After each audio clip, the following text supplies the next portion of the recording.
Merci, merci à tout le monde. Je suis très ravi encore une fois de vous accueillir. J'ai envie de dire chez moi, sachant que le chez moi, c'est partout à la fois.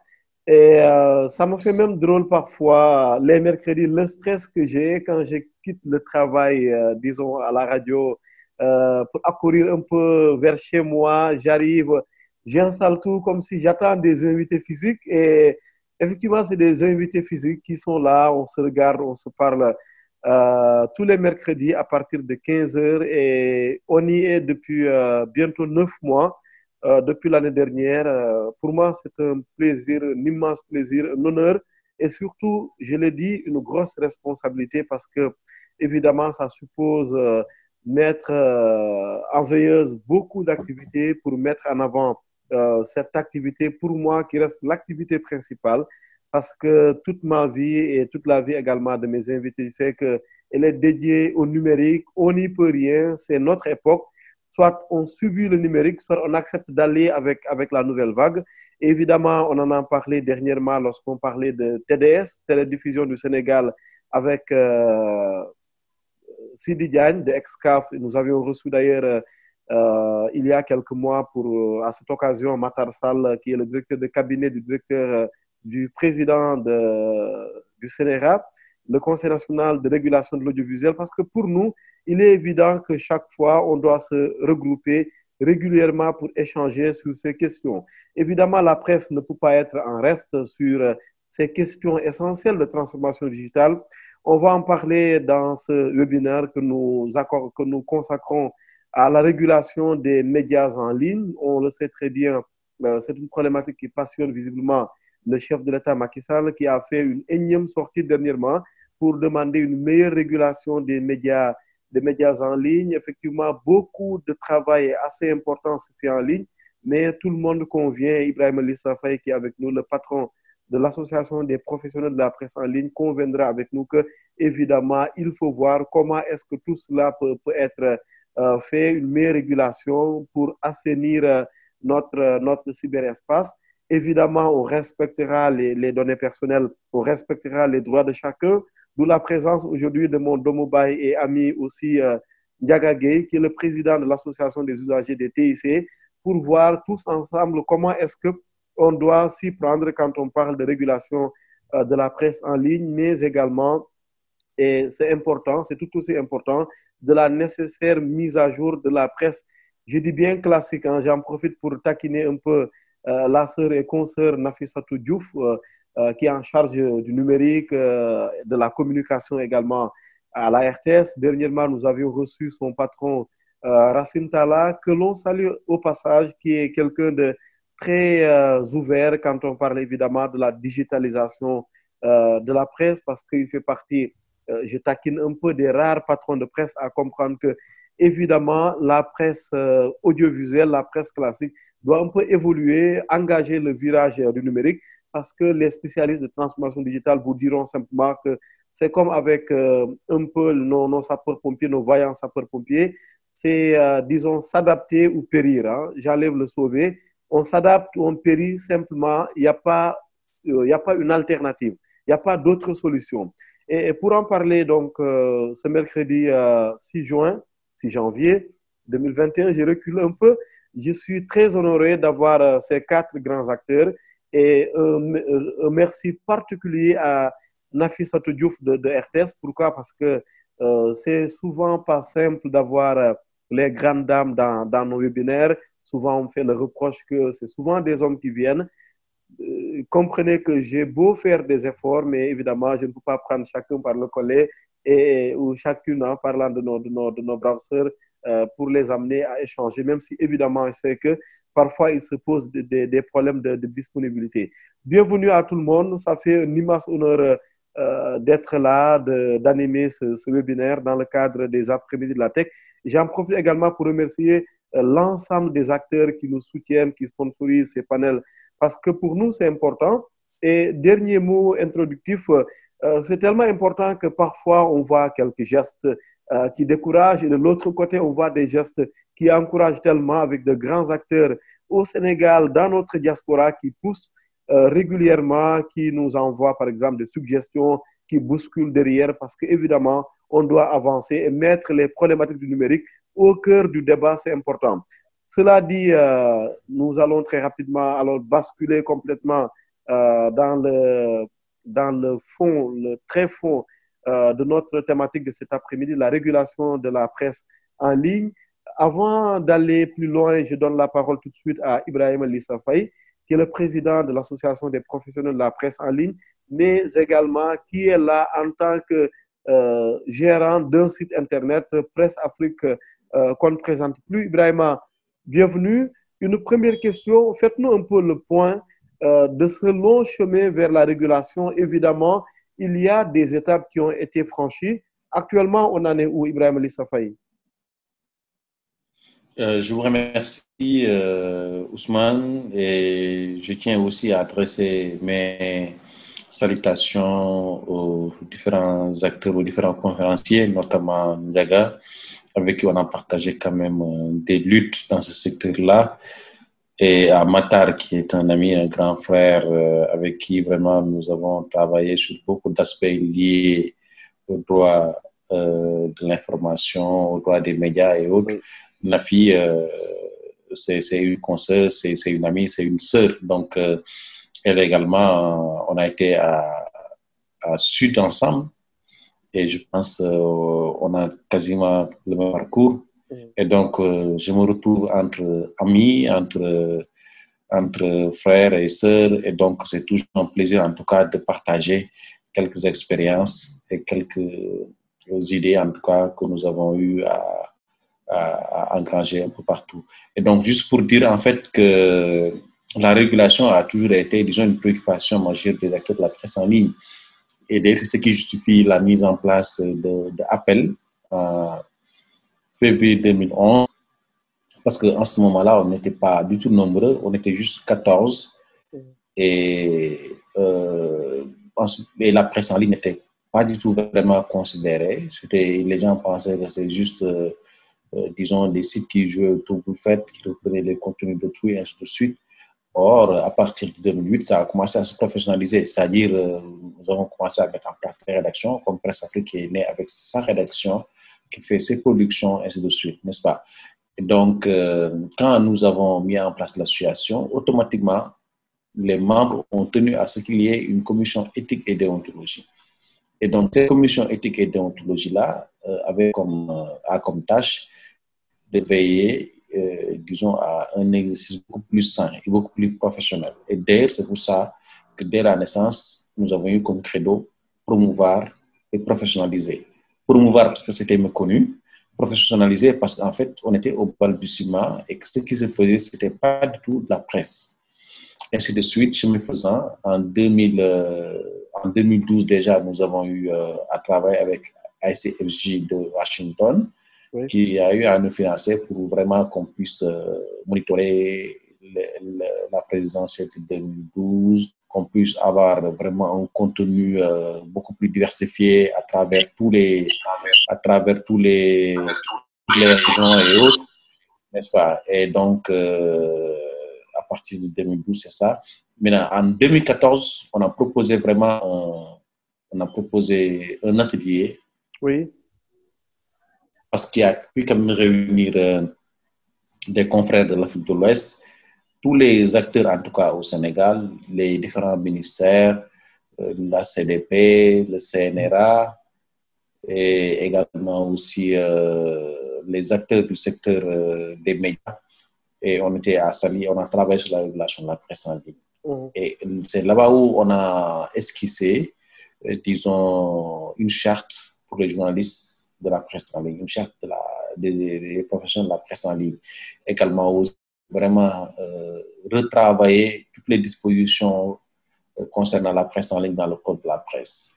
Mais on s'est rendu compte, quelques années après, que ce qu'on avait fait, c'était rien par rapport, disons, aux problèmes que vivait la presse en ligne, c'est-à-dire cette prolifération, ce foisonnement qu'on notait, et puis aussi les dérives, parce qu'en fait, les gens, ils prenaient juste des images, ils prenaient juste, en fait, je dirais pas des infos, et ils balançaient ça directement sur leur site.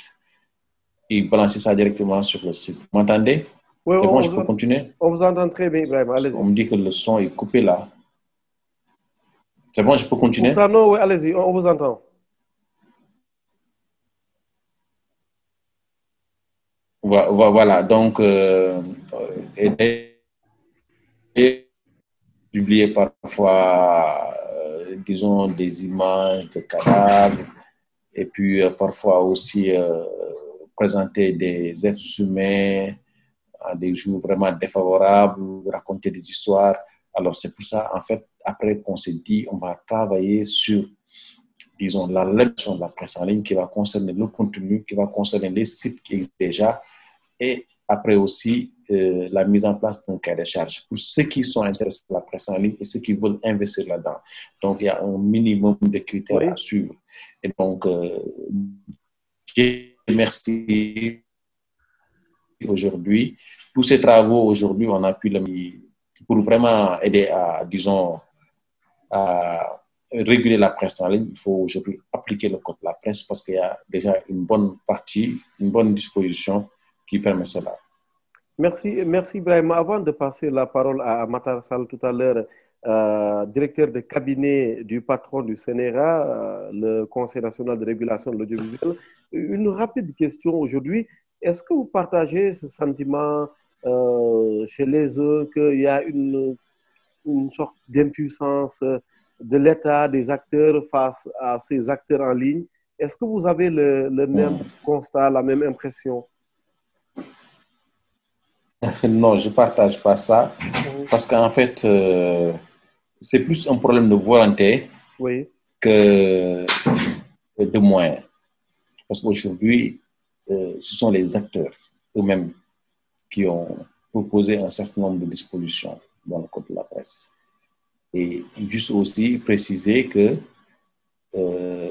pour ce qui est de la ARCA, la presse en ligne n'en faisait pas partie, la presse écrite n'en faisait pas partie, les UTV n'en faisaient pas partie. Ce sont les acteurs qui ont proposé ça, au secrétaire général du gouvernement et aux autres membres du panel, et donc qui ont accepté volontiers. Et en fait, c'est ce qui a permis aujourd'hui qu'il y a tout un arsenal, il y a tout un dispositif qui peut permettre en tout cas une bonne régulation du secteur si vraiment on a la volonté. Et bien entendu, si on ne l'applique pas à demi-mesure ou si on ne l'applique pas selon la tête du bien, il y aura vraiment une bonne régulation et que tout le monde va accepter parce qu'en fait, c'est tout le monde qui a consenti à cela. Merci beaucoup Ibrahim Ali Safai, président d'Appel et fondateur du site d'information en ligne Presse Afrique. La parole à présent à Matar Sall. Je vous interrogerai un peu sur le code de la presse, mais d'abord une question préliminaire. Matar Sall, je me rappelle lorsque l'inventeur du copier-coller est mort, quelqu'un a titré l'inventeur du copier-coller étant mort, la presse sénégalaise est en deuil. Évidemment, ce n'est pas tout le monde, mais on le sait très bien. Il y a cette habitude fâcheuse pour beaucoup de sites de faire du copier-coller concernant la presse papier. Une première question là-dessus, qu'est-ce que le CNRA prévoit ou qu'est-ce qu'il a déjà fait contre ça? Voilà, merci Ousmane. Je commence vraiment par te féliciter pour le travail vraiment que tu es en train de faire depuis. Merci. C'est la deuxième fois que je participe à vos webinaires et vraiment vous féliciter pour le travail. Également, permets-moi de saluer vraiment tous ceux qui sont avec moi. Donc vraiment des amis, Ibrahim Alissa, vraiment, donc on a beaucoup travaillé, il l'a dit. Et surtout moi, je vais vraiment, pour ce qui concerne Ibrahim Alissa et Appel, les féliciter pour le travail qu'ils font. En réalité, ils sont des acteurs, mais ils savent qu'il y a des problèmes et ils essaient de trouver des solutions. N'est-ce pas? Il a parfaitement raison en parlant des différents ateliers qu'ils ont eu à organiser dans le sens d'assainir, dans le sens de professionnaliser donc, le secteur. Voilà, Nafissatou également, donc, qui est une amie, je me rappelle, Nafissatou m'a fait réveiller donc un matin de très bonne heure pour m'inviter à l'émission Kinkeliba. Donc là, je pense que c'était dans les années 2013-2014. Diaga également, vraiment, que je suis, c'est la première fois que j'ai eu l'occasion de partager avec lui un panel, mais vraiment qui est suivi, qui est connu à travers surtout les communiqués de la cité qui sont très bien documentés et on le félicite pour le travail qu'il fait. Voilà, donc maintenant pour revenir à la thématique donc, du débat, je pense que comme l'a dit Lisa, c'est parce qu'il y a eu beaucoup de problèmes dans le secteur de la presse, particulièrement dans la presse en ligne, que donc vraiment des réflexions ont été menées, n'est-ce pas, d'abord par les acteurs concernés, n'est-ce pas, ensuite donc là vraiment dans le cadre étatique à travers donc véritablement la loi, dans le code de la presse, effectivement il y a tout un chapitre, toute une section, tout un chapitre qui est consacré donc à la presse en ligne. Beaucoup d'articles donc sont consacrés à la presse en ligne et effectivement c'est dans le sens véritablement de réglementer ce secteur, cette partie donc de la presse. Et effectivement de ce point de vue, vraiment donc là il y a des dispositions qui sont donc prises, des dispositions qui existent dans le sens d'aller vers la régulation de ce secteur. Effectivement, donc c'est la raison pour laquelle je suis d'accord avec Ibrahim Lissa.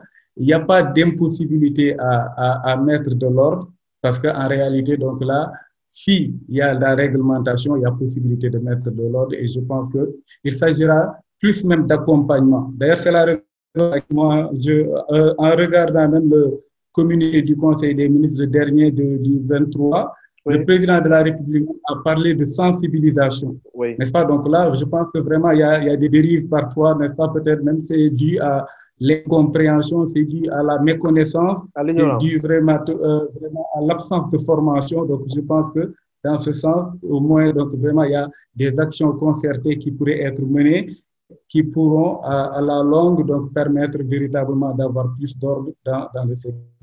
Maintenant, par rapport à la question, donc, que fait le CNRA? En réalité, donc là, je vais commencer par préciser certaines choses. Donc, depuis l'adoption, la mise en vigueur donc, de la loi portant code de la presse,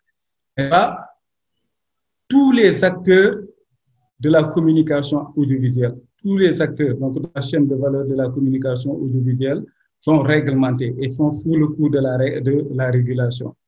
J'entends souvent parler de ARCA, de CNRA, n'est-ce pas? Par exemple, même parfois on dit que donc de telles prérogatives ne reviennent pas au CNRA mais à la ARCA. Là, je pense que vraiment c'est mal parlé parce que donc une structure qui n'existe pas encore, on ne peut pas dire qu'il a des attributions, n'est-ce pas? Donc il faut d'abord que la structure existe. Maintenant, donc pour préciser en réalité, donc souvent même il y a des juristes qui se trompent. Parlant de la régulation actuelle avec le CNRA, je vous dis que donc depuis l'adoption de la loi portant code de la presse, l'organe de régulation a la possibilité d'intervenir sur l'ensemble des acteurs de la chaîne de valeur de la communication audiovisuelle. Et là, le code de la presse dit les acteurs de la chaîne de valeur de la communication audiovisuelle sont les éditeurs, les diffuseurs et les distributeurs. Et le code a dit donc l'exercice de toute activité d'édition, de distribution et de diffusion, quelle que soit la technologie utilisée. Là, c'est très clair. Quelle que soit la technologie utilisée, n'est-ce pas? Donc là, est soumise à une autorisation. Excusez-moi, juste qu'on se comprenne avant de passer, on reviendra un peu sur le détail du code de la presse qui concerne la thématique de ce 6 janvier. Mais Conseil national de régulation de l'audiovisuel, est-ce que l'heure n'est pas venue? Vous allez me dire que c'est pris en charge par le nouveau code, que le CNRA change de nom et, par exemple, adopte une appellation qui renvoie un peu à communication électronique comme c'est le cas ailleurs. Vous en dites quoi? C'est important cette question. Non, Ousmane, en réalité, donc l'appellation importe peu. En réalité, quelle que soit l'appellation, c'est important. On s'appelle le Sénégal, c'est le pays. Dakar, c'est la capitale. Il faut qu'on soit d'accord aussi, non? Vous ne trouvez pas? Oui, non, l'appellation est le plus important. Oui. Oui, d'accord. Donc là, je dis le plus important, ce sont les attributions. Donc là, on peut avoir une appellation si les attributions donc vraiment ne sont pas importantes, ne permettent pas de prendre en charge le secteur. Vraiment, je pense que donc, ça n'aura pas beaucoup d'importance. Donc, c'est pour dire que, vraiment, encore une fois, le plus important, ce sont les attributions. Maintenant, et je termine sur ce que Oui. je disais. Oui. Ah, souvent, ils disent que, donc certains disent que donc là, le CNRA ne peut pas, parce que le CNRA, par le code de la presse, donc là, a les prérogatives selon la loi qu'il a créée. Là, c'est très clair. Je réponds à cette question en disant qu'effectivement, de par la loi qui a créé le CNRA, et cette loi date de 2006, de par cette loi, l'organe de régulation a la possibilité de veiller à la... Oui. Poursuivez. Oui, s'il vous plaît, peut-être après tu reviens sur ça. Donc, de par la loi qui a créé le CNRA, qui date de 2006, il est dit, le premier article même de cette loi, dit le CNRA veille au respect de la réglementation applicable à l'audiovisuel. C'est le premier aspect. Également, il dit, il veille au respect de la présente loi et des conventions et cahiers des charges. Donc là, qu'est-ce que cela signifie? Cela signifie que, quel que soit le texte, quelle que soit la date d'adoption d'un texte, si ce texte concerne la communication audiovisuelle, c'est à l'organe de régulation de l'audiovisuel de veiller à son application. Donc là, c'est pour dire vraiment, encore une fois, que de par même la loi portant création du CNRA, article 1, tu peux faire lire, effectivement. Ousmane, oui, vas-y. Voilà, il est dit, il est créé une autorité indépendante de régulation de l'audiovisuel dénommée Conseil national de régulation de l'audiovisuel, CNRA. Elle a pour mission, cette autorité essentielle, vous voyez, d'assurer le contrôle de l'application de la réglementation sur l'audiovisuel. Ensuite, de veiller au respect des dispositions de la présente loi et de celles des cahiers des charges et conventions régissant le secteur. N'est-ce pas? Donc là, le premier tiré donc, dit tout. C'est-à-dire, quel que soit le texte, ça peut être la loi portant le code de la presse, ça peut être même donc, le code pénal, ça peut être donc vraiment la loi sur les données à caractère personnel, ça peut être la loi sur les droits d'auteur et les droits voisins. À partir du moment où ça concerne le visuel, c'est dans le champ de l'organe de régulation. Et dans le code de la presse, il est dit que maintenant, la presse en ligne fait partie donc vraiment des presses qui éditent des programmes de communication audiovisuelle. Et à partir de ce moment, donc là, la presse en ligne, comme la presse qu'on pourrait appeler classique, donc est sous le coup de la régulation de l'organe de régulation. Voilà, oui, merci Matar. Avant de passer la parole à Ndiaga Gueye, président de la SOUTIC, en quoi concrètement le nouveau code, et on attend beaucoup d'ailleurs le Conseil des ministres, hein, après la promesse présidentielle du 31 décembre. Après donc cela, le code de la presse, le nouveau qu'on attend, s'il arrive, si on l'applique totalement avec ces décrets d'application, il va aider à changer quoi exactement par rapport à notre thématique? C'est important d'être très concret là-dessus avant de passer la parole à Ndiaga. Voilà, merci. Une bonne question, Ousmane. En réalité, donc, il faut, à ce niveau, sur les textes d'application du Code de la presse, faire une distinction. Il y a certains textes qui complètent le Code de la presse. C'est ce qu'on appelle les textes d'application du Code de la presse. Ces textes sont les décrets et les arrêtés qui sont prévus par le Code de la presse. Maintenant, le même Code prévoit donc une disposition transitoire. C'est-à-dire là, il faut faire donc une distinction entre véritablement les textes d'application qui complètent le texte et les textes d'application qui proposent la création, par exemple, d'un nouvel organe de régulation. Là, ce n'est pas un complément du texte, parce que le code même ne supprime pas le CNRA. Le code a prévu une disposition transitoire qui dit que le CNRA, organe de régulation au moment de l'adoption de la présente loi, poursuit sa mission jusqu'à la création d'un nouvel organe. N'est-ce pas? Donc là, c'est différent donc, vraiment des autres textes qui complètent. Parce que sans ces autres textes, on ne peut pas appliquer tout le code de la presse. Maintenant, donc, pour ce qui concerne donc, vraiment l'organe de régulation, ça n'empêche pas l'application du code de la presse parce que tout ce que le code de la presse prévoit et donc qui est dans le cadre de la communication audiovisuelle, c'est le CNRA qui hérite de cela. Je m'explique. Avant l'adoption du code de la presse, le CNRA n'intervenait à aucune étape du processus d'attribution des fréquences ou bien des licences. N'intervenait pas du tout, n'était même pas consulté. Mais c'est le code qui dit que maintenant, c'est l'organe de régulation, n'est-ce pas, qui instruit les dossiers. C'est l'organe de régulation qui donne un avis conforme. C'est l'organe de régulation qui élabore les cahiers des charges. Depuis lors, donc là, aucun opérateur ne peut commencer à émettre si l'avis conforme de l'organe de régulation n'est pas là. Parce que le code parle de l'organe de régulation. Et dans la disposition transitoire, il dit que cet organe de régulation qui hérite des prérogatives qui sont prévues dans le code de la presse s'appelle le CNRA. C'est le code qui le dit en son article 229.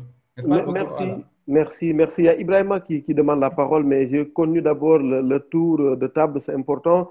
La parole à présent à Ndiaga Gueye, qui est informaticien de profession, si je me trompe, Ndiaga, corrige-moi, président de l'Association des usagers des TIC. Ndiaga, ton regard en tant que consumériste sur la question de la régulation.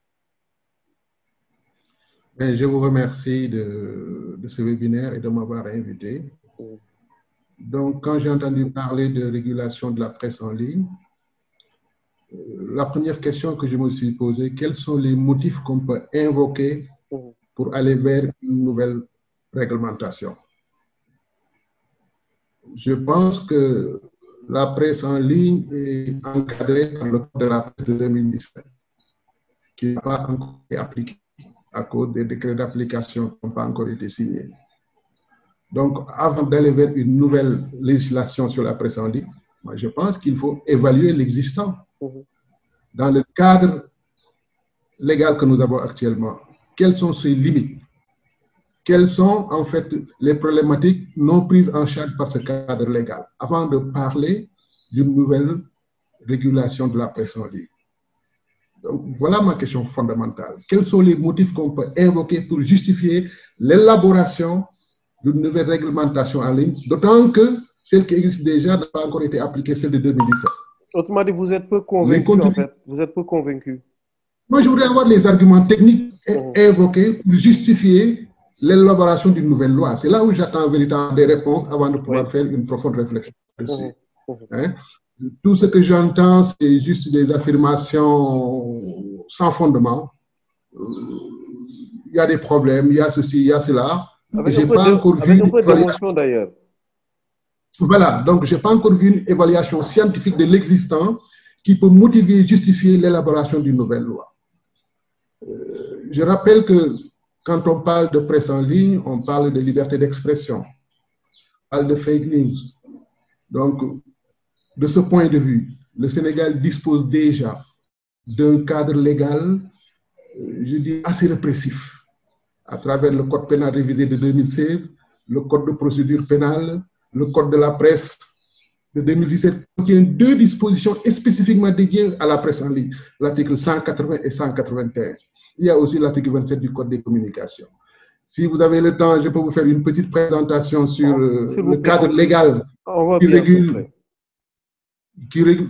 Si vous voulez, je peux vous faire une petite présentation. Allez-y, mais rapidement, avec plaisir, allez-y. Bon, ça va prendre 10 minutes. Oh, ça va être long. Trop, bon. Non, ça va être long. Merci de synthétiser. D'accord, on laisse tomber alors. Voilà. Merci de synthétiser pour nous. Non, la question de fond, c'est que je voudrais avoir des motifs objectifs, pertinents pour justifier l'élaboration d'une nouvelle, d'autant plus qu'il y a un existant. D'accord. Je n'ai pas encore vu dans les discussions, pas ici, hein, mais ailleurs, de ceux qui parlent de l'élaboration de la régulation de la presse en ligne, faire une évaluation de l'existant, en tirer des conclusions pour pouvoir formuler des recommandations. Donc, je reste un peu sur ma faim. On est dans des affirmations sans fondement scientifique et que donc, pour moi, ce n'est pas propice à un débat serein et pertinent. Merci. Merci à Ndiaga. On vous revient tout à l'heure.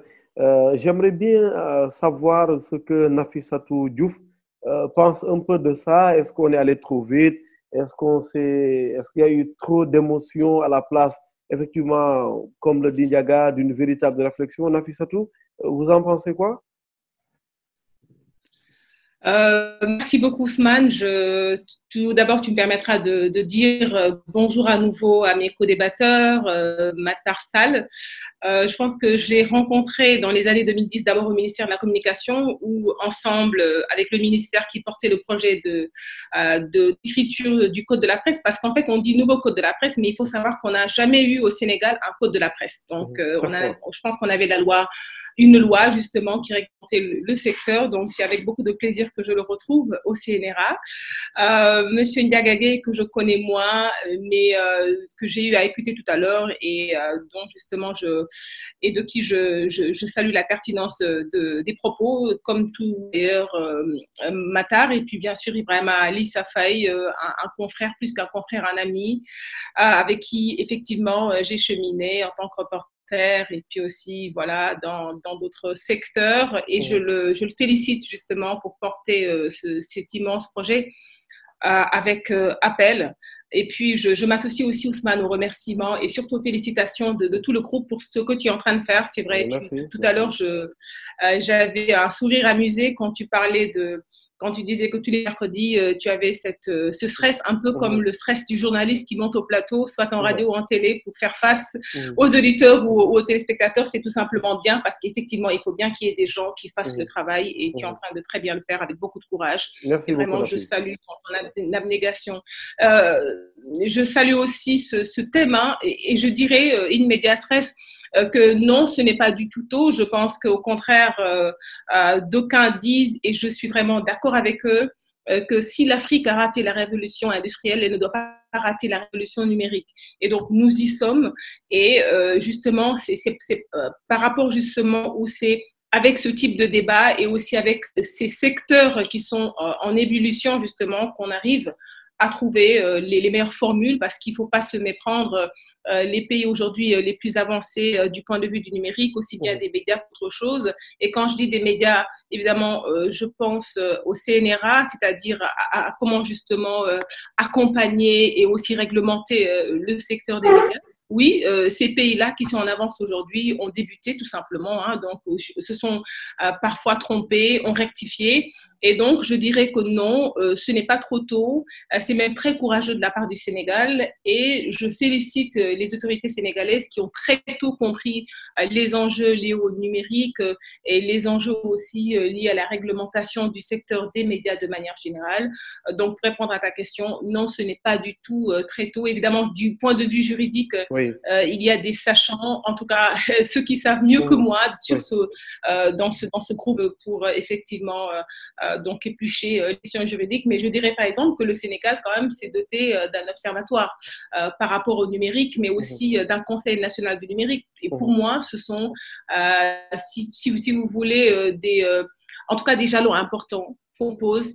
Mais aussi, c'est aussi un appel qu'on lance aux acteurs du secteur comme appel, excusez de la répétition, et je vais terminer peut-être par là, en saluant justement le courage de l'association des acteurs de la presse en ligne, parce qu'Ibrahima Ali Safaï, je l'ai entendu, je pense, juste un peu avant le Nouvel An, dire effectivement, s'accorder avec le chef de l'État que oui, il y avait des choses à rectifier, il y avait un environnement davantage à assainir, mais aussi, j'entendais derrière aussi le journaliste qui disait, oui, mais qu'est-ce que vous faites aussi vraiment pour nous accompagner, etc. Donc vraiment, je salue le courage du Sénégal et de ses autorités, et j'espère évidemment qu'on n'en restera pas là. Que l'on ne s'arrêtera, pas là. Merci Nafissatou. Ibrahima Ali Safaï.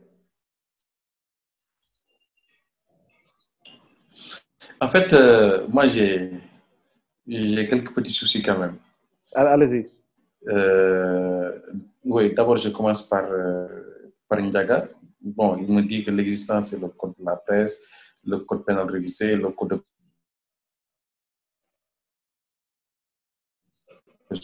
le code de communication électronique.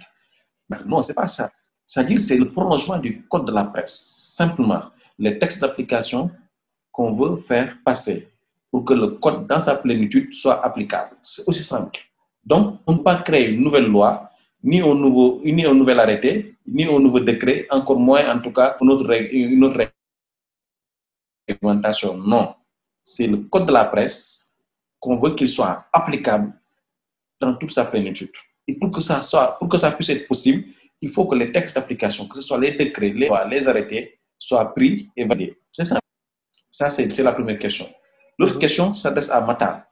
Mais donc, moi, je me dis, il n'y a pas lieu de créer la ARCA. Le texte devait simplement se dire, les missions-là, on confie ça au CNRA, et puis on va dire, personne ne parlerait plus de ARCA, personne ne parlerait plus de notre organe. C'est aussi simple. Parce qu'en définitive, le CNRA a été créé en janvier 2006. Et le texte est très clair. Et même ce texte-là ne parle nulle part de la presse en ligne.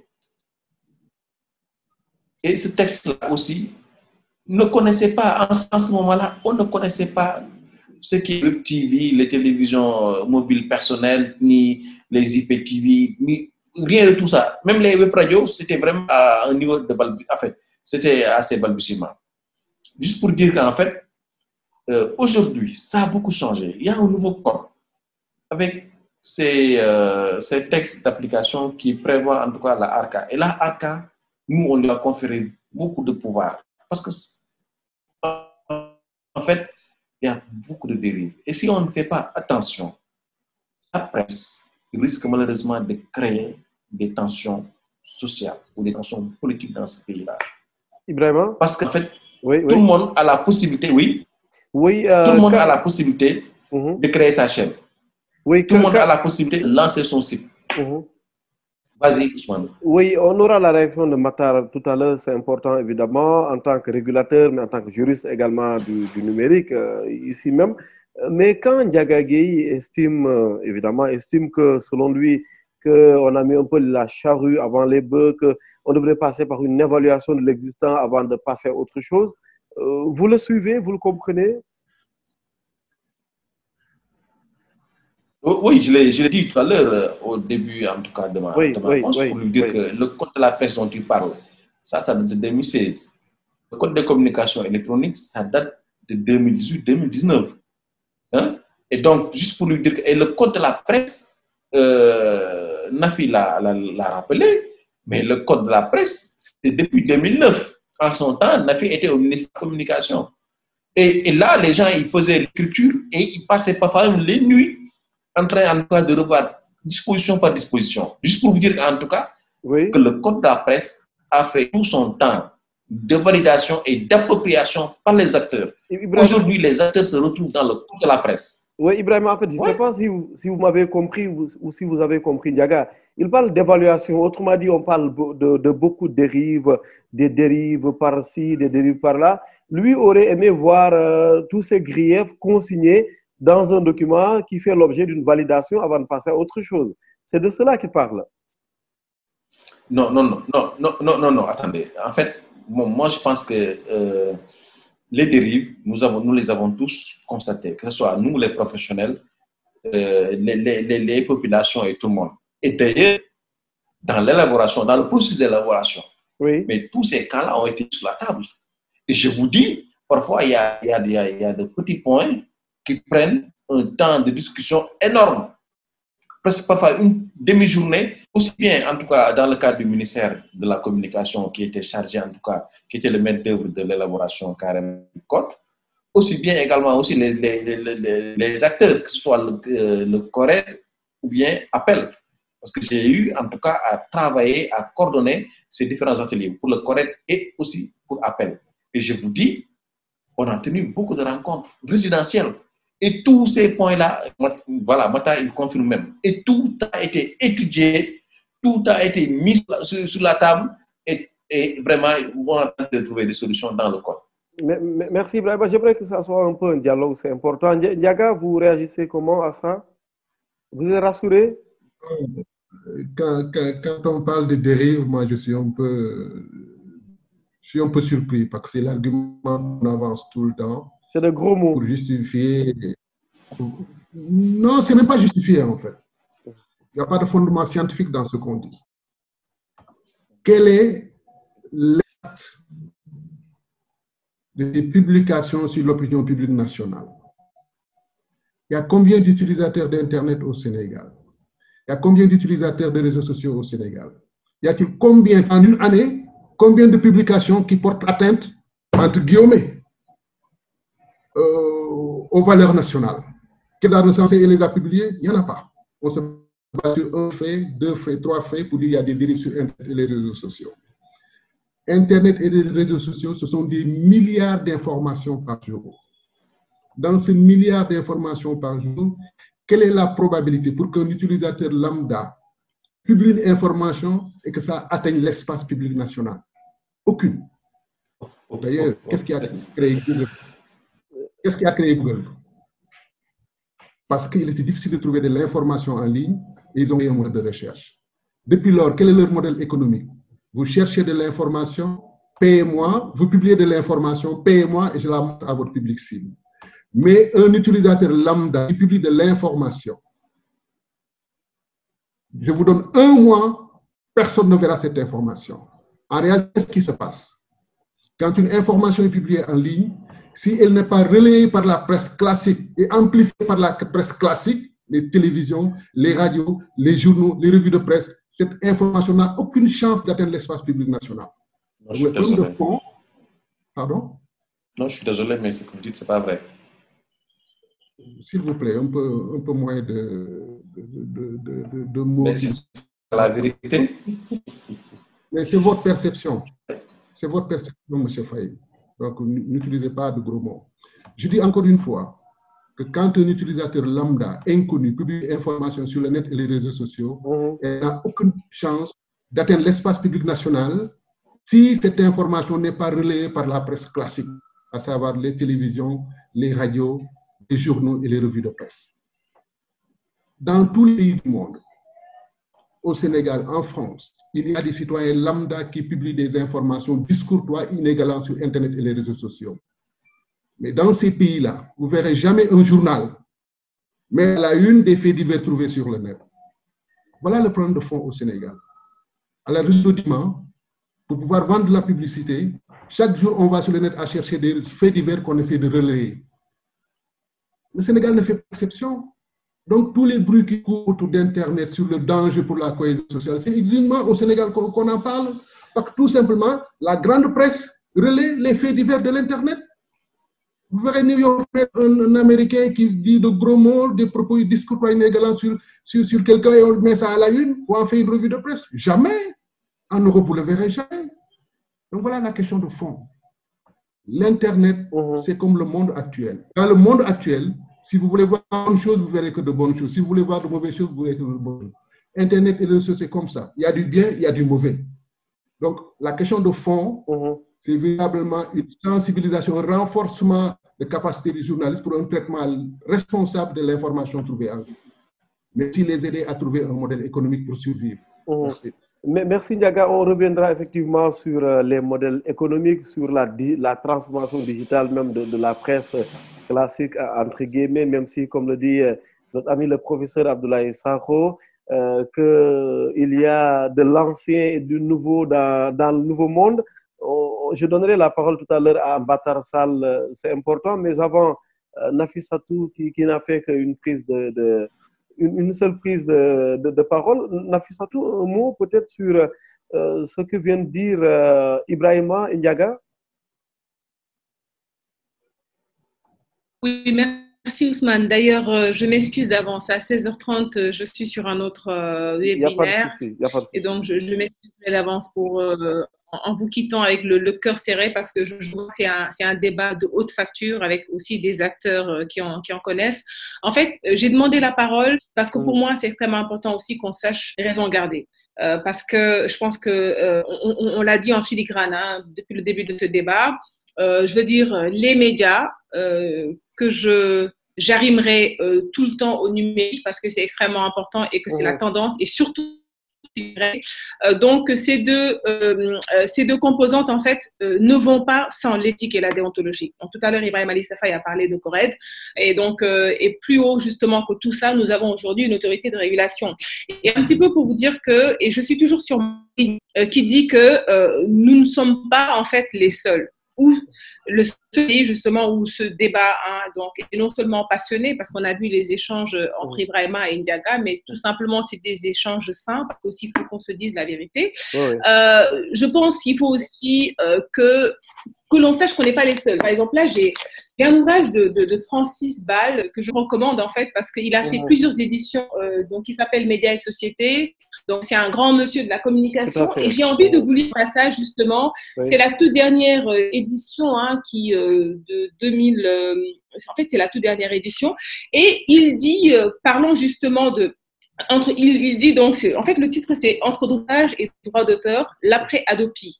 Donc, et il relate, donc en avril 2007, le président de la République annonce, évidemment le président de la République de France d'alors, annonce la mise en œuvre d'un plan de sauvetage de l'industrie musicale. Donc là, on est dans la musique, on peut aussi être tout simplement parce qu'aussi les médias aussi transportent la musique. Donc, ordonné autour de 3 objectifs. Donc, un plan de sauvetage de l'industrie musicale ordonné autour de 3 objectifs.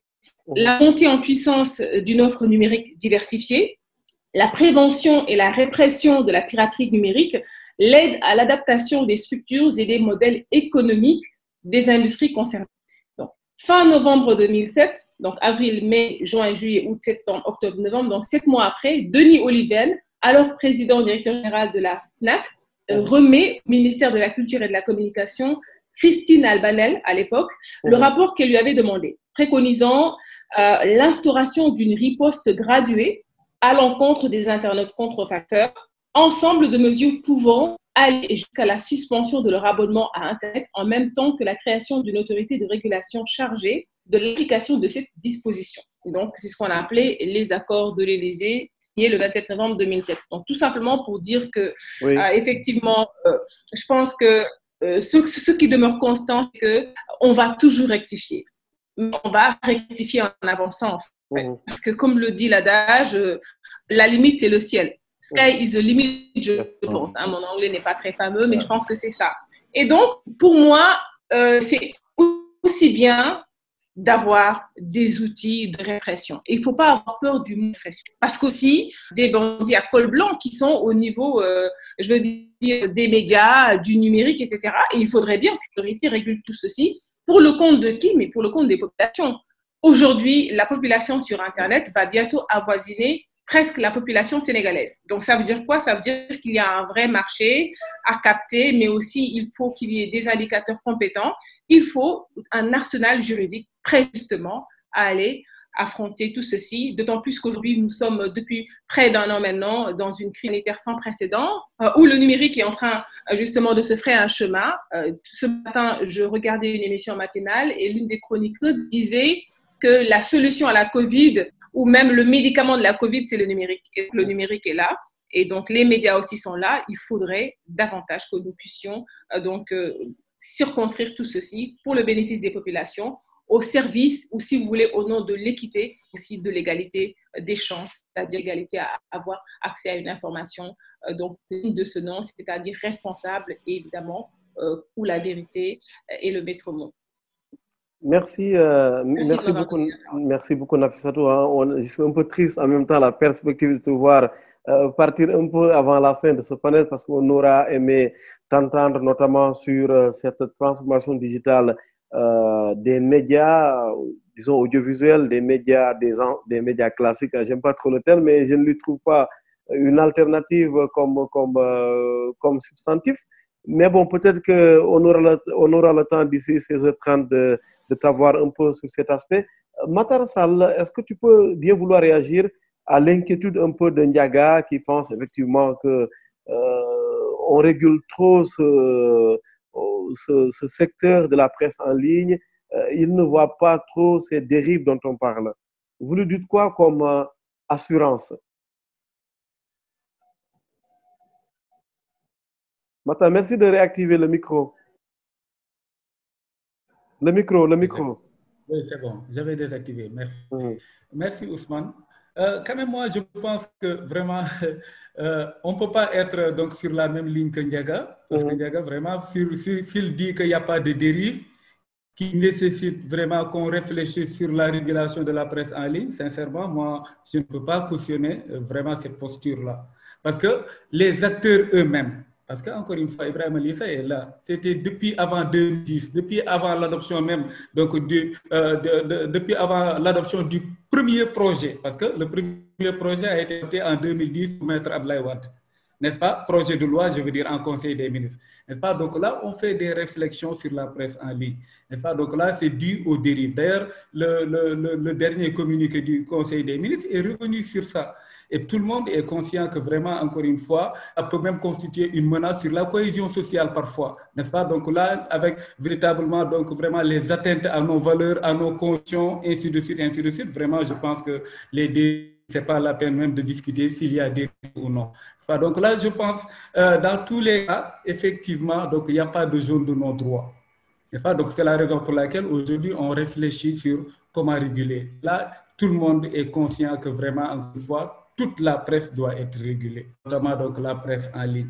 Maintenant, revenant donc sur véritablement cela, oui. En réalité, Ibrahima Lissa, donc, a dit effectivement, si par exemple le CNR avait ses prérogatives, pourquoi aller vers la ARCA? Ah non, Ibrahima, je disais que la loi portant création du CNRA, il ne faut pas donc la lire seulement en se référant à l'année 2006, où il n'y avait pas encore les autres textes. N'est-ce pas? Donc là, effectivement, en 2006, mais c'est la formulation. Il est dit clairement que donc il veille au respect de la réglementation applicable à l'audiovisuel. Et là, cela signifie que, quel que soit le texte pris, si ce texte donc vraiment adresse donc des questions qui sont relatives à la communication audiovisuelle, l'organe de régulation peut l'invoquer. Donc, c'est la raison pour laquelle, dans le Code de la presse, clairement, il est dit que, donc, par exemple, à l'article 1er du Code de la presse, il est clairement dit, je cite, oui. Ces dispositions s'appliquent à tous les procédés, modes et formes de presse écrite, de presse en ligne et de communication audiovisuelle, notamment la radio et la télévision numérique par câble, par satellite, ainsi qu'à tous les services de communication audiovisuelle sur IP. N'est-ce pas? Donc là, ce qui signifie que, même si c'est dans le Code de la presse, à partir du moment où ça concerne l'audiovisuel, donc là, c'est sous le champ donc, de compétence de l'organe de régulation qui est le CNRA. Comme je disais tout à l'heure, je disais que la non-création d'un nouvel organe de régulation ne constitue nullement un blocage. Ne constitue pas un blocage dans l'application des dispositions du Code de la presse. Parce que ce ne sont pas des dispositions qui complètent. N'est-ce pas? D'ailleurs, donc là, effectivement, c'est parce que, effectivement, le Code ne fait pas de fixation sur cela que le Code a prévu la disposition transitoire. Avec cette disposition, donc là, on peut créer comme on peut ne pas créer, mais dans tous les cas, les compétences du nouvel organe qui sera créé, si cela devrait arriver, ces compétences ne pourraient pas aller au-delà de ce qui est vu dans le Code de la presse. Et dans le Code de la presse, il est prévu des dispositions qui concernent l'organe de régulation actuel, parce que le Code de la presse l'a dit dans le Code, comme a dit en son article 229, en disant que donc, le CNRA, organe de régulation actuel, ça montre donc vraiment tout ce qui est dans le Code de la presse qui concerne la communication audiovisuelle et véritablement donc dans le champ de compétences du CNRA actuel. Voilà. Merci Mataran. Désolé de te faire un peu la pression de l'affaire au grand frère, mais c'est parce qu'on doit avancer un peu. Mais avant, il faut évidemment sur ce sujet que je redonne la parole à Ndiaga et à Ibrahima Lissa Faye. D'abord, Ibrahima qui a envie de vous répondre un peu, après Ndiaga, et puis on passe maintenant à la transformation digitale des médias. Comme ça, on sera sûr d'avoir Nafissatou de notre côté avant qu'elle ne bascule dans un autre webinaire. Ibrahima Lissa Faye. Mais vraiment, rapidement, Ibrahima, s'il te plaît. Non. En fait, moi, ce que je veux d'abord dire, c'est que Matar, moi, je ne comprends pas, très sincèrement. Parce que la ARCA, déjà, on lui a conféré un certain nombre de pouvoirs. Et dans le texte, il y a beaucoup de dispositions, cet organe de régulation est visé, n'est-ce pas? On a dit organe de régulation en pensant à la ARCA, mais pas au CNRA. Aujourd'hui, la ligne que vous défendez là, c'est comme si, en fait, le CNRA peut venir faire ce que la ARCA doit faire. Et comme si, en fait, le législateur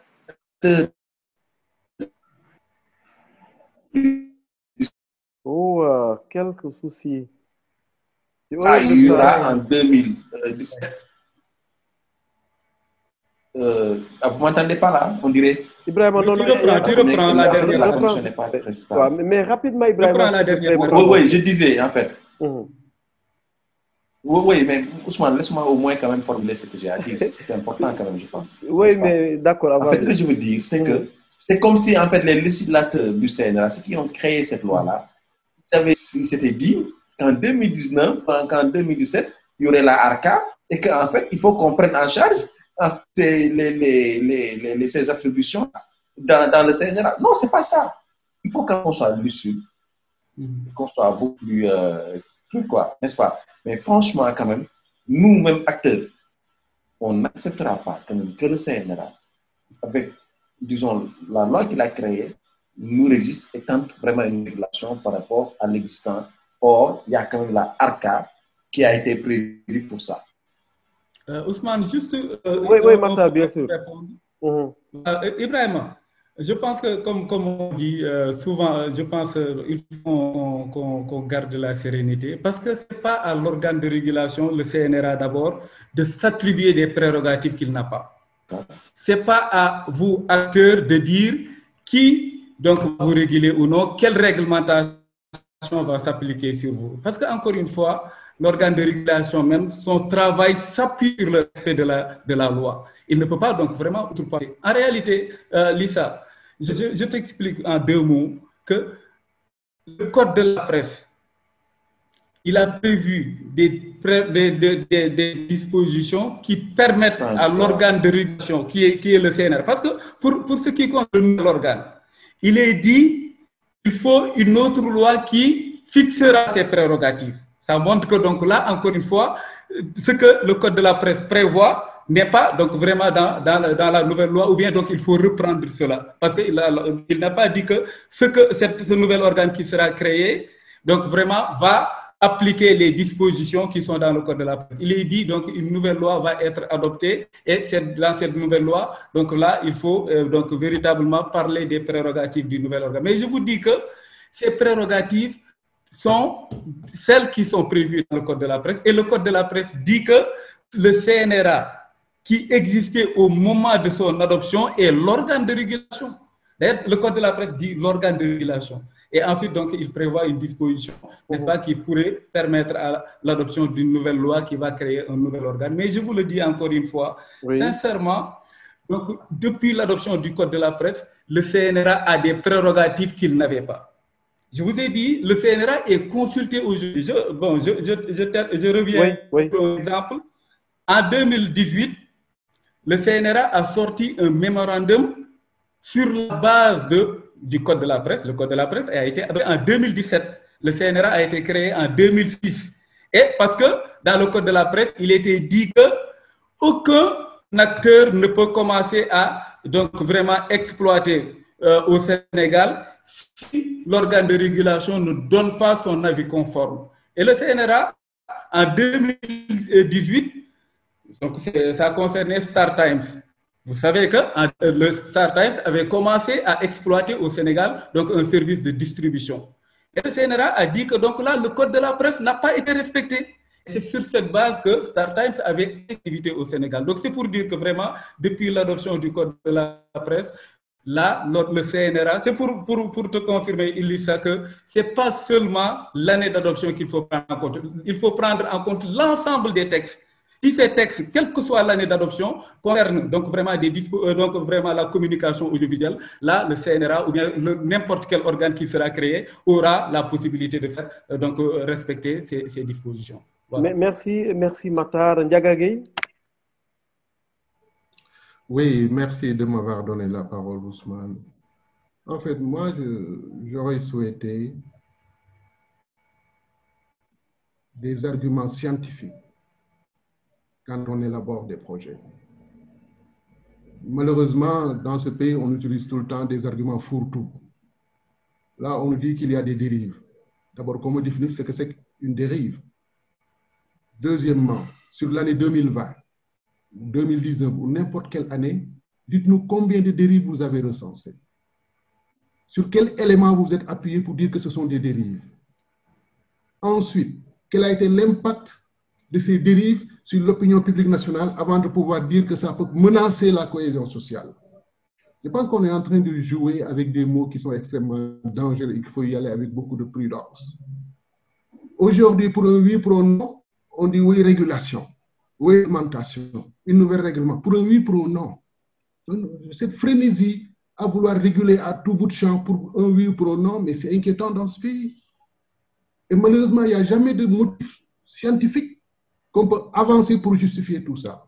C'est pour là que je dis, soyons prudents. Je vous rappelle qu'en France, quand on votait la loi sur les fake news, ça a eu énormément de difficultés pour être adopté. Finalement, ils ont adopté une loi qui ne sera jamais appliquée. D'abord, le premier problème qu'ils avaient, c'était la définition du fake news. C'est quoi une fake news? La première définition qu'ils ont donnée, c'était une information sans preuve. Et là, les journalistes de France ont bondi pour dire que telle définition ne passera jamais. Parce que ça va scier les journalistes ne pourront plus travailler. Parce que si vous dites qu'une fake news, c'est une information sans preuve, chaque fois qu'un journaliste dit une chose, on va dire où sont les preuves. Donc, je pense que dans les concepts, quand nous les manipulons, il faut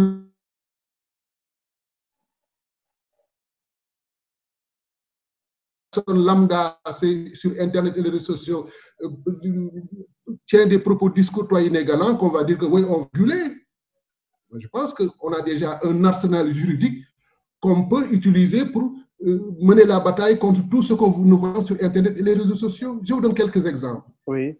Dans le code pénal révisé de 2016, on a dit toute publication de données personnelles qui porte atteinte à l'intimité ou à la dignité d'une personne est punie d'un emprisonnement de 6 mois, 7 ans, d'une amende de 500 à 500 000 francs. Toute publication, on a dit. Et quiconque, de la photo d'une personne, audio d'une personne, d'écriture, toute publication de données personnelles.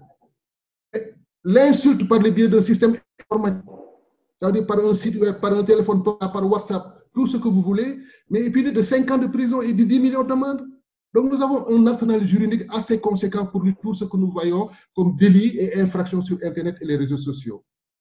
Mais toujours dans ce code pénal révisé de 2016, on dit que toute tentative d'intrusion frauduleuse dans un système informatique est punie d'un emprisonnement. C'est-à-dire que vous, je prends votre téléphone portable, j'essaie de rentrer dedans, mais on peut m'arrêter pour tentative d'intrusion dans un système informatique.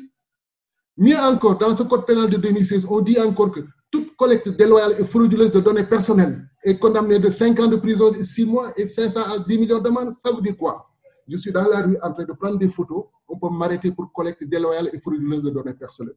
Mais on a un arsenal tellement conséquent pour lutter tout ce que nous voyons sur Internet que quand j'entends encore développer des arguments pour renforcer, où est-ce qu'on veut mener ce pays?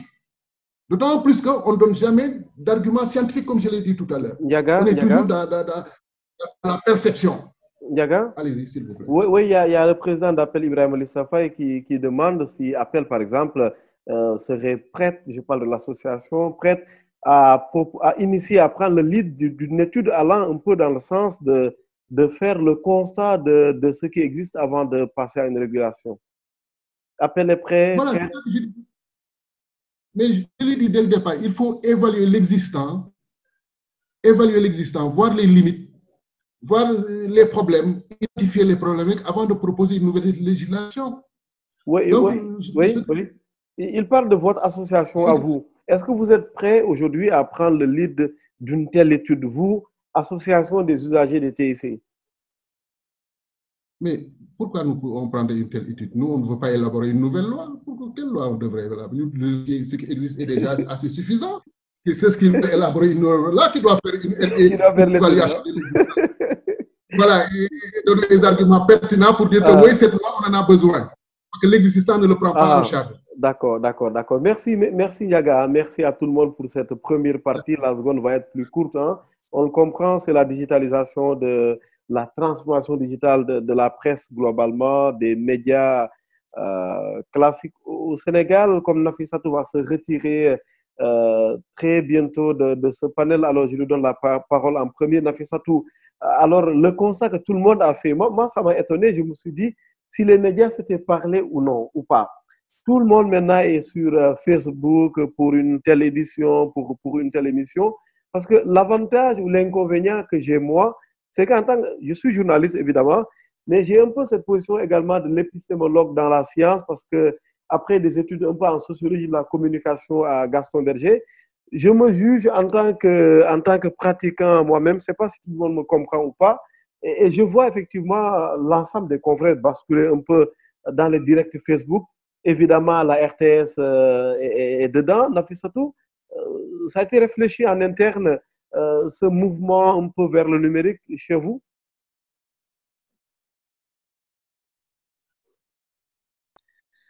Merci beaucoup, Ousmane, pour cette question d'actualité. Tout simplement, avant de répondre à ta question initiale, Oui. je dirais que c'est plus qu'une tendance. En fait, c'est-à-dire qu'aujourd'hui, on est sur le numérique, on est sur le numérique où on disparaît.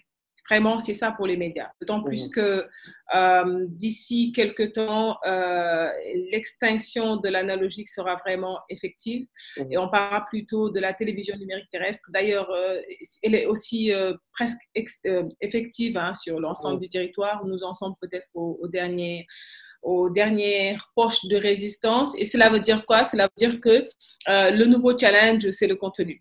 Et donc, qui parle de contenu va d'abord dire quelles sont les parts de marché à capter par rapport au contenu et justement à qui offrir ce contenu.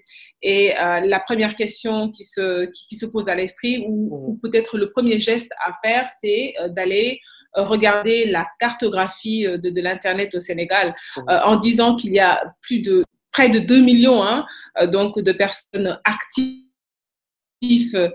donc sur les réseaux sociaux, ce qui est important parce que si comparaison n'est pas raison, par exemple, si on regarde un petit peu le fichier électoral, donc si on se met un peu à faire la comparaison, donc en fait, on va voir quand même que c'est hyper important. Autrement, il y a près de 60% de Sénégalais donc qui ont accès donc à un téléphone mobile. Et cela veut dire qu'il y a donc du travail à faire pour capter ces audiences-là, mais plus que du travail à faire, c'est-à-dire cela devient un impératif. Et sous ce rapport, justement, et ça va me permettre de répondre directement à votre question, il faut se transformer digitalement ou disparaître. Donc, les médias l'ont si bien compris, effectivement, qu'on a l'impression que c'est une ruée, un peu comme la ruée vers l'or, donc aux États-Unis, il y a de cela quelques siècles. Effectivement, le numérique aujourd'hui, c'est de l'or. Pour rappel, il contribue, l'économie numérique de manière générale, contribue à hauteur de 10% au PIB. Donc, cela veut dire aussi que les médias ont un grand rôle. Et aujourd'hui, justement, le défi, c'est de le faire, mais bien le faire. Bien le faire, comment le faire? D'abord, en se mettant, si vous voulez, à la page, pour parler un peu comme les jeunes, se mettre à la page, c'est-à-dire mettre toutes les chances de son côté pour être dans ce qu'on appelle l'innovation. Et justement, quand on est dans l'innovation, on va définir une stratégie digitale. Et qui dit définir une stratégie digitale, au moins, va travailler sur deux paramètres. D'abord sur les objectifs et ensuite sur l'indicateur. Et cela veut dire c'est un vrai travail qu'il faut confier aussi à de vrais professionnels, un peu d'ailleurs comme les médias. C'est vrai que notre profession est un peu infestée, il faut le dire, et ce n'est pas à cœur joie que je le dis. Justement, il ne faudrait pas, si vous voulez, que nous amenions avec nous dans le numérique et dans cette transformation digitale toutes les tares qui se présentent aujourd'hui à la profession et que l'on tarde justement à assainir, à nettoyer. Le mot n'est pas de trop. Pour parler précisément de la RTS, effectivement, je pense que vous l'avez dit à l'entame de ce webinaire, nous avons la chance d'avoir un general manager aussi qui est complètement au fait de ce qui se passe, mais aussi qui sait que, justement, si les médias qu'on appelle classiques, justement, ne prennent pas leur vraie place, justement, sur les réseaux sociaux, parce qu'il s'agit des réseaux sociaux, en fait. Parce que, par exemple, si on prend le cas, tout simplement, d'un site, d'accord? Donc, un média, une télévision, que cela soit une télévision, une radio, justement, si vous voulez, un second souffle ou une seconde vie dans ce qu'on appelle les sites. Donc, un site, il est référencé, il a du contenu, il veut aussi faire gagner à son entreprise des parts de marché. Donc, cela demande un vrai travail de prospection, mais aussi un vrai travail, si vous voulez, de définition un peu de ce qu'est l'environnement. Cela veut dire quoi? Cela veut dire qu'aussi, il faut regarder, il faut un peu lorgner, il faut regarder aussi comment les autres fonds se positionnent, parce qu'aussi, c'est une concurrence, évidemment, on est dans la loyauté, c'est une concurrence saine. Donc, pour tout vous dire, la RTS aujourd'hui est dans cette dynamique, parce qu'effectivement, elle n'a pas la chance de naître comme un groupe comme Immédiat, par exemple, où même le nom renvoie au numérique. Donc, nous existons depuis près de 140 ans. Si on met ensemble la radio et la télévision, la radio a plus de 70 ans, la télévision plus de 40 ans. Donc, vous voyez un peu, on est assez vieux et justement, nous voulons avoir un nouveau souffle pour le bonheur de nos téléspectateurs. Et donc, nos téléspectateurs, nous leur donnons rendez-vous justement alors, évidemment, je ne vais pas vous dévoiler toute la stratégie qui est en train d'être mise en place, mais tout simplement, c'est pour vous dire que les autorités de la RT sont aujourd'hui vraiment mis, en tout cas, un des moyens les plus importants qui s'appelle la caution morale. Donc, nous avons la caution morale des autorités de l'Est pour justement conduire ce que j'ai appelé tout à l'heure la transformation digitale de l'entreprise, parce que il ne suffit pas seulement, vous voyez, d'être sur les réseaux sociaux, mais c'est plutôt tout un ensemble, parce que qui parle de transformation digitale, parler de la communication digitale au sein de l'entreprise d'abord, ce qu'on appelle la communication à l'interne, la communication à l'externe, le marketing, et quand on parle de marketing, on parle de référencement, etc. Donc, c'est tout un tas de métiers aujourd'hui qui nous semblent importants justement de positionner. Et cela, je parlais tout à l'heure de numérique, je parlais du PIB. Je dis aussi que ce sont des offres d'emploi pour les Sénégalais. Et je vais peut-être terminer par là en disant que vraiment le secteur des médias mérite vraiment à ce que il soit ce secteur beaucoup plus respecté. Je ne dis pas qu'il n'est pas respecté, mais quand je parle de respect, je veux d'abord mettre à contribution les actrices et les acteurs de ce secteur. Il faut de plus en plus qu'on se prenne beaucoup plus au sérieux, et puis aussi qu'on prenne en compte justement que le Sénégal est en pleine mutation vers ce qu'on appelle la territorialisation, et que justement ces médias ont un grand rôle à jouer. Tout à l'heure, je parlais d'équité, mais aussi de responsabilité de l'information, parce que si ne l'oublions pas, nous sommes en développement et nous autres médias, nous avons un grand rôle à jouer pour permettre à nos populations de savoir ce qui se dit en Conseil des ministres, quand il s'est dit, et justement comment justement les politiques publiques sont orientées, comment justement elles s'expriment sur le terrain. Tout ceci est vraiment important, et c'est là d'ailleurs des missions de la RTS, puisque ne l'oubliez pas, notre slogan c'est le public, notre raison d'être, mais plus qu'une raison d'être, vraiment c'est notre. Merci beaucoup Nafissatou Diouf de la RTS. Alors, et si vous permettez, je remercierai mes co-débatteurs et en leur disant que c'est en cela que je crois. Je crois vraiment au débat véridique. Et encore une fois, Ousmane, merci de m'avoir convié à ce débat avec de vrais professionnels, des sachants. Et j'ose espérer que c'est à partir justement de ce type de panel qu'on arrivera à voir la lumière. Merci infiniment, Nafissatou Diouf. C'est nous qui te remercions pour la disponibilité, parce que tu es sur notre webinaire, mais tu as quand même tenu à partager avec nous cet après-midi. Évidemment, la RTS compte énormément quand on parle de transformation digitale, quand on parle de TNT, d'où un peu la double invitation aux après-midi de la tech. Et transmettez-nous, s'il vous plaît, nos salutations au directeur général et confrère Racine Talla, qui suit régulièrement ce que nous faisons et qui ne cache pas évidemment son intérêt pour des problématiques comme celle-là. Merci infiniment et à très bientôt, Nafissatou.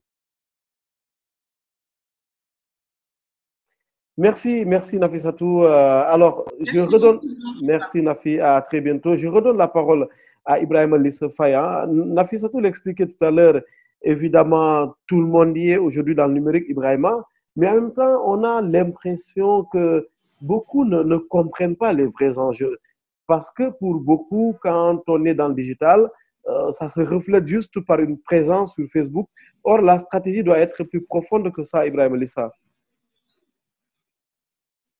Oui, mais en fait, comme le disait tout à l'heure Nafi, moi je pense que une transformation digitale pour un média, c'est quand même très important. Et il ne faut pas dire non, je dois être sur Twitter, il faut que je crée un compte, que j'y sois.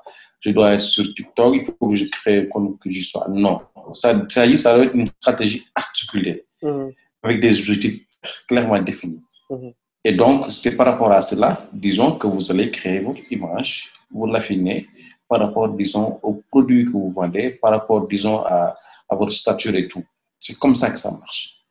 Mais malheureusement, ici, bon, les gens disent, non, mais il y a telle chaîne ou tel groupe qui est carrément sur Internet et qui diffuse en direct sur les réseaux sociaux.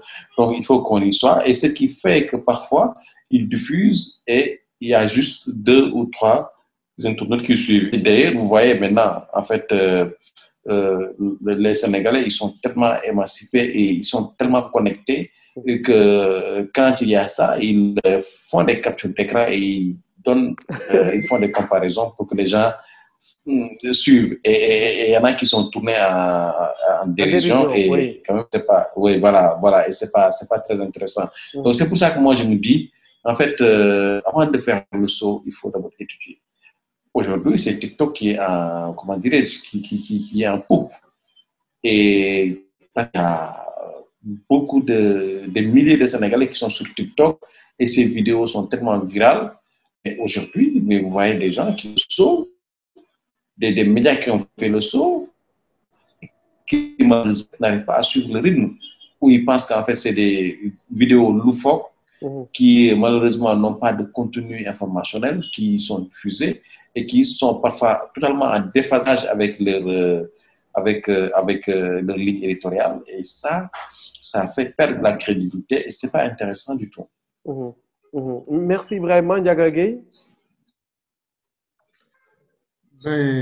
Oui, comment les médias, je pense avoir trouvé maintenant mon qualificatif approprié, comment les médias traditionnels peuvent engager un peu, prendre un peu ce virage du numérique?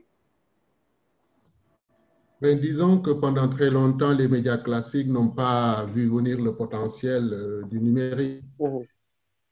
Cause pour laquelle les médias en ligne les plus puissants ne viennent pas des groupes de presse classiques traditionnels. Jusqu'à présent, ces médias classiques n'ont pas, par exemple, de site web interactif. Alors que la presse en ligne doit avoir sa ligne éditoriale propre dans les grands groupes de médias, ce qui n'est pas le cas. J'aurais pu vous citer des exemples. Vous regardez le site web du groupe de presse, c'est l'information d'hier que vous voyez. Oui, la mise à jour. Voilà, n'est pas actualisée en temps réel.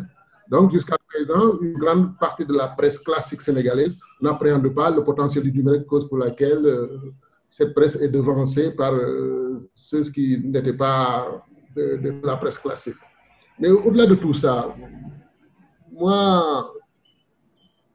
ma question est, est-ce que les médias se rendent compte du danger de l'utilisation des plateformes numériques étrangères? Moi, je pense que tant qu'on utilisera des applications étrangères, on n'aura jamais la sécurité et on n'aura jamais la liberté. Donc, nécessairement, pour notre avenir, l'avenir de l'Afrique, il faut que nous ayons vers la création de nos propres plateformes. Facebook est ce qu'elle est aujourd'hui grâce à la population américaine. Ce sont les Américains qui se sont appropriés de cette application et quand elle a été reprise par la puissante presse américaine, elle est devenue planétaire. Facebook en tant que tel, c'est une application quelconque, rien d'exceptionnel. Donc, il est temps que nous voyons les dangers de cette colonisation numérique et que nous travaillons à faire le plaidoyer pour véritablement avoir nos propres plateformes. Je vous donne un exemple. Au niveau gouvernemental, partout, c'est Facebook, Twitter, tout ça. Et pourtant, il y a des Sénégalais qui ont créé des réseaux sociaux, mais de quel appui ont-ils bénéficié? Je vous donne un exemple, Opena. Quel est le groupe de presse qui l'utilise? Je n'en connais pas. Pourtant, c'est un réseau social. Donc, il est temps de faire le plaidoyer d'aller dans ce sens. Et surtout rappeler que ces applications sont ce qu'elles sont aujourd'hui au plan mondial à cause de leur puissante presse qui les a appuyées. Il faut que la presse aille dans ce sens. Vous faites une fusion par Facebook. Facebook, actuellement, la plateforme Facebook, c'est administré par des algorithmes. Ce n'est pas des êtres humains qui sont derrière. C'est des logiciels. Donc, ils peuvent, d'un jour à l'autre, fermer votre page Facebook. Et vous ne savez même pas pourquoi ils ferment ça. Donc, vous perdez votre audience, vous perdez vos données personnelles, vous perdez tout ça. Ça, c'est des dangers qui sont réels. Et que donc, dans ce processus de digitalisation de la presse, il faut véritablement faire le plaidoyer, attirer l'attention sur le fait qu'on doit aller vers l'autosuffisance numérique. Je ne parle pas de souveraineté, mais de l'autosuffisance numérique. Propres plateformes, propres réseaux sociaux. Les Chinois l'ont, les pays asiatiques travaillent dessus. Mais chez nous, on utilise les plateformes étrangères et tout ça, mais au moins qu'on aille vers des applications à code ouvert, open source. Par exemple, vous, au lieu d'utiliser Zoom, il y a une application de vidéoconférence qu'on appelle Jitsi Meet, qui est gratuit. Vous pouvez demander à vos informaticiens de configurer ça pour vous et de voir comment vous pouvez le faire. Au moins, vos données personnelles sont sauvegardées. Au moins, vous ne courez pas le risque de voir un jour et de payer à Zoom. Vous payez à Zoom. Alors que ça, c'est gratuit. Mais plus encore, il faut vraiment faire le plaidoyer pour qu'on ait nos propres applications. C'est ça l'avenir. C'est pas de se jeter sur Twitter, Facebook, TikTok et autres là. On perd nos données personnelles, on perd en liberté et on perd en sécurité. Merci Diaga. Alors, Matar Sall, directeur de cabinet du patron du CNRA, on aimerait bien entendre le CNRA justement sur ces questions. Certes, vous êtes un régulateur, mais vous n'êtes pas là que pour la carotte. Est-ce que la sensibilisation, vous êtes aussi, non, Matar Sall? Oui, merci Ousmane. Donc là, je pense que vraiment, encore une fois, nous devons travailler ensemble. Donc là, pour le bien du secteur, pour le bien du pays. Donc là, parce qu'en réalité, contrairement à ce que pense peut-être Ndiaga, réguler ne sera pas significatif de sanctionner toujours. N'est-ce pas? Bien au contraire, moi je pense même que c'est la sensibilisation qui est l'aspect le plus important. N'est-ce pas? À partir du moment où, même si peut-être, Ndiaga, vous considérez que les dérives n'ont pas connu une dimension surdimensionnée, vous me permettez donc cette expression, mais au moins, à partir du moment où il y a des dérives, au moins, donc là, la sensibilisation pourrait être véritablement quelque chose d'important. Et c'est la raison pour laquelle, vraiment, encore une fois, même le communiqué du Conseil des ministres a utilisé ce terme. N'est-ce pas? Donc là, il ne faut... Oui. Donc, à utiliser ce terme, donc là, il faut rencontrer donc, vraiment les acteurs, aller dans le sens de la sensibilisation et du respect de la réglementation. Donc là, je pense que nous tous, nous travaillons ensemble. Ibrahim Alissa donc, peut en témoigner. Moi, chaque fois même, on me considère comme un journaliste parce que vraiment, toujours avec les journalistes ou bien depuis une vingtaine d'années, je travaille sur toutes les réformes qui concernent vraiment, encore une fois, la presse. Donc souvent, on me confond comme un journaliste. Parlant également donc vraiment des différentes réformes, les textes d'application, j'ai été vraiment, vraiment un acteur important. Peut-être même il a parlé du draft donc, sur la ARCA. En réalité, donc là, la ARCA, l'appellation même, donc vraiment, c'est venu de moi et du défunt Babacar Touré, que Dieu ait pitié de lui, n'est-ce pas, qu'il l'accueille en son... Donc, c'est pour dire que vraiment, encore une fois, le premier draft même, donc vraiment, c'est moi qui l'ai proposé. N'est-ce pas? Donc là, à partir donc vraiment d'échanges, le texte a été amélioré jusqu'à véritablement avoir donc le contenu qui a été retenu en dernier. Mais encore une fois, comme on dit, il n'y a pas de possibilité de ne pas respecter la réglementation. Donc c'est pour rassurer Ibrahim Alissa et surtout pour dépassionner le débat. Il n'y a pas de possibilité pour le CNRA d'appliquer vraiment encore une fois des textes qui n'existent pas ou bien de s'arroger des prérogatives qui ne sont pas dans ces domaines de compétences, encore moins donc aux acteurs de dire c'est elle qui va me réguler et non l'autre. Parce qu'encore une fois, la réglementation s'applique à tout le monde et je pense que vraiment il faut qu'on garde cette sérénité, cette ambiance donc vraiment de concertation, d'inclusion dans nos démarches, dans notre travail. Merci, voilà. Merci Matar. Un mot de conclusion, une minute pour chacun. Ndiaga, Ibrahim Alissa. Ben, moi je dirais que les problèmes qu'on rencontre sur le numérique, dans les réseaux sociaux, dans la presse en ligne, il y a un problème sociétal qui est là. Il faut une réponse sociétale. En d'autres termes, Tous les acteurs ont à jouer. Au gouvernement, il faut se départir de l'idée que le contrôle, la surveillance, la répression peut résoudre en fait ce problème sociétal. Il faut aller vers la sensibilisation, comme Matar l'a dit tout de suite, vers la sensibilisation, une meilleure information, une formation des citoyens. La société civile a un rôle de sensibilisation des citoyens pour une utilisation responsable des réseaux sociaux et leur faire comprendre que Internet et les réseaux sociaux, ce n'est pas l'anonymat. Dès que vous êtes connecté, vous êtes identifié. Et ça, c'est au rôle de la société civile d'informer les citoyens sur une utilisation responsable en fait, de l'Internet et des réseaux sociaux. Les universitaires ont un rôle à jouer. J'ai parlé tout à l'heure d'évaluation, de mettre le puissant pouvoir d'investigation et de recherche au service du numérique, d'expliquer les phénomènes du numérique. Il y a des dérives comme les dématars, mais pourquoi, combien il y en a, quel est l'impact sur l'opinion publique pour éclairer les autorités à prendre de bonnes décisions. Les médias aussi ont un rôle extrêmement important. Je pense que la capacité des journalistes doit être renforcée en vue d'un traitement responsable de l'information, en vue de republier des informations trouvées sur le net pour avoir de l'audimat pour vendre de la publicité.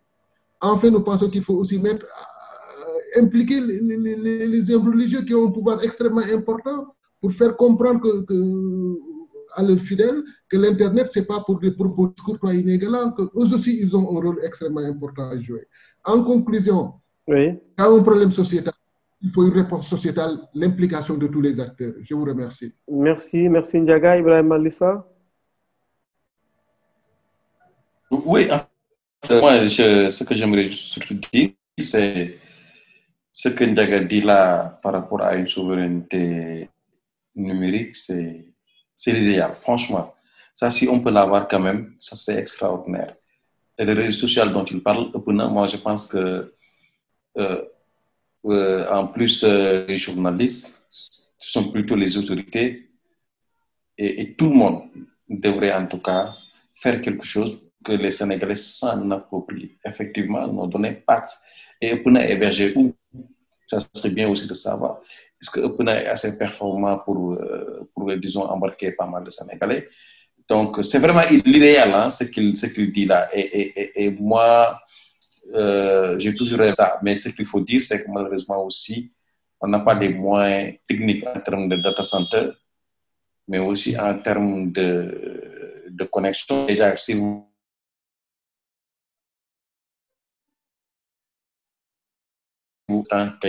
et ça, c'est pas normal. Et aujourd'hui, on parle de la fibre. Moi, j'ai la fibre et pourtant, tout à l'heure, il y a eu des difficultés quand j'ai parlé. Et pourtant, ici, on a la fibre. Donc, vous voyez un peu les difficultés. Et donc, c'est un peu partout. Tant qu'on ne règle pas les problèmes d'accès et surtout de qualité de connexion, il sera difficile qu'on soit autonome. Et moi, je pense que le premier combat, c'est ça d'abord. L'accès et la qualité de connexion et de communication. Et après, les lois vont venir parce qu'aussi, il faut de la régulation. Je ne voulais pas polémiquer tout à l'heure. Oui. Mais moi, en tant que président d'Appel, le nombre de plaintes que je reçois et parfois même le commandant de la section de recherche qui m'appelle pour intercéder sur des dossiers et des autorités, en tout cas, de haut niveau, et même parfois des Sénégalais lambda, des militaires, des autres coutumières ou religieuses qui parfois m'appellent juste par rapport, en tout cas, à des choses. Il y a problème. Nous savons qu'il y a problème. On ne doit pas rester là à dire non. Oui, il faut faire quand même une étude. Ça, c'est vrai. C'est l'œuvre scientifique qui permettra, disons, dire avec précision, voilà le problème, il faut des solutions à ça. Mais en attendant, on observe, voilà le problème. Même si avec précision et de manière scientifique, on ne peut pas dire voilà la solution, comme on faut comme stopper ou en tout cas proposer quelque chose en attendant d'avoir un meilleur outil, en attendant d'avoir une œuvre scientifique. C'est vraiment ça. Et Matar, en fait, on n'est pas dans une position aussi comment dirais-je, de conflit, bien de dire il faut ça ou bien non. Parce qu'on a toujours été acteurs et on a toujours été autour d'une table pour discuter des choses. Et ça va continuer à prévoir.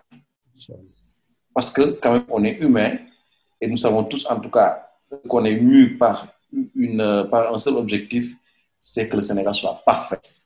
c'est qu'en tout cas, que chacun fasse son travail dans les règles de l'art, que d'autres n'empiètent pas sur le travail d'autrui, ou bien créent des problèmes qui pourraient être préjudiciables à nos sociétés. C'est aussi simple.